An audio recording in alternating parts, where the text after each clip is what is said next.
Now to the United Nations in New York. Ukrainian President Volodymyr Zelenskyy addressed the General Assembly this morning. Russia invaded his country more than 2.5 years ago. Zelenskyy urged the global community to stand united with Ukraine, and he painted a bleak picture of what life is like for his people as the war rages on. The deepest understanding of war is always found in the home it destroys. It's the Ukrainian people who feel the full pain of this war. It's Ukrainian children who are learning to distinguish the sounds of different types of artillery and drones because of Russia's war. It's our people who are forcefully separated by occupation because Putin decided he could do whatever he wants. It's our heroic soldiers who are giving their lives to defend our country from invaders trying to steal our land. That's why we say, rightfully so, there can be no just peace without Ukraine. The CBC's Chris Reyes is at the United Nations in New York and watched Zelensky's speech this morning. Chris, what key messages did Zelenskyy deliver to the General Assembly today?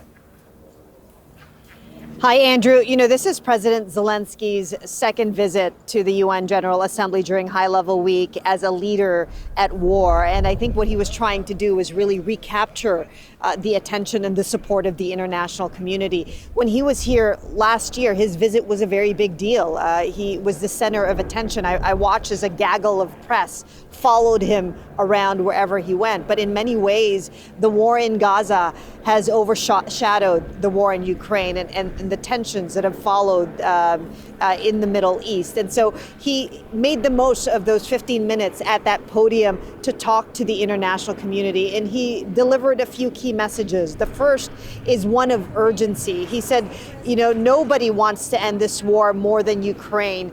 He told that body that his country has fresh intelligence that Russia could be planning an attack on Ukraine's nuclear power plant. He said that must never happen. He then sort of gave this convincing argument that he is an authority in trying to end this war. The line that resonated with me the most is the one that you just played, in which he said the deepest understanding of war comes from the home that it destroys. He's basically saying, hey, we're the ones in pain.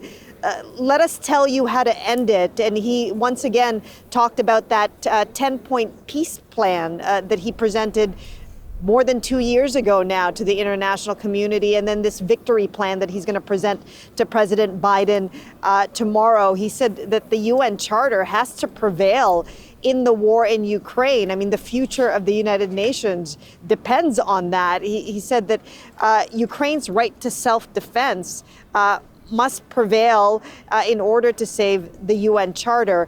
And then finally, another key message, Andrew, is that President Zelenskyy really made it a point to highlight that the singular force behind this war is Vladimir Putin. Have a listen to what he said about that.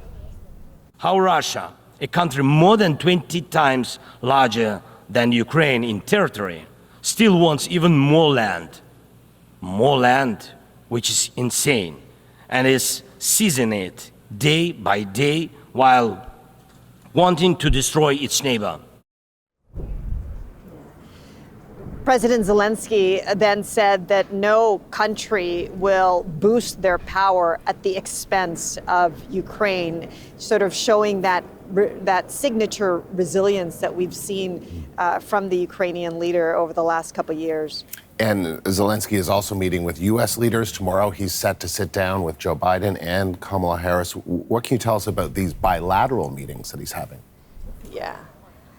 Andrew, even more than the address he gave here to the General Assembly and the speech that he gave to the Security Council yesterday, that meeting at the White House is why he's here at the United States. He is going to be presenting President Biden with this so-called victory plan. We don't have full details on it, but he has been teasing what's in it. And I think at the top of the list is this ask to use long-range missiles to attack deeper into Russia. These missiles were provided to Ukraine by the U.S. and other Western allies, but only to defend their border. And what he's going to be asking President Biden is to strengthen Ukraine's position to a point that Russia will be forced to the negotiating table or forced into a just peace. And I have to tell you this, I know we're running out of time, but Vladimir Putin just told his country's Security Council that he's making an amendment to their nuclear doctrine, that if a non-nuclear power attacks Russia with the support of a nuclear power, it will be considered joint aggression against Russia. So some very tense times as this meeting is happening here at the United Nations. Chris, thank you. That is the CBC's Chris Reyes live at the United Nations in New York.